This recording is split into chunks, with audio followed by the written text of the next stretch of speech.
Hey everybody, what is going on? I hope you guys are all doing well, and welcome to another tutorial video. In this video, I'm going to be explaining to you guys how you can integrate Trello and Notion, so let's get right into it. As you can see, I'm in Trello currently, and the first thing you're going to want to do, which is the first step of this entire process, is go over into Share and make sure that you have the option to enable that anyone with the link can view or change the board. Now, as you can see, I can only add people as members, so I cannot add them as observers since, I don't have the upgraded version, and I don't see the option to, enable anyone with the link to see it. However, I'm pretty sure that would happen anyway.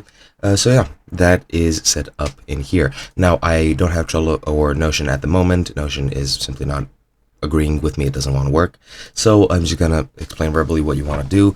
Once you get into Notion, you want to go to the document you want Trello integrated in, or where you want to embed Trello in. Then all you have to do is write /Trello with a capital T, and then you'll be prompted to log into your Trello account. And once you do, you'll be able to select which board you want to integrate, and then once you're done with that, you can just edit it and customize it to your liking, and that's pretty much as easy as it gets. Again, I am sorry that I can't show you guys on my screen right now. Notion just doesn't want to work at the moment, but I hope you guys got it. Hope you guys enjoyed, and I'll be seeing you guys in another video.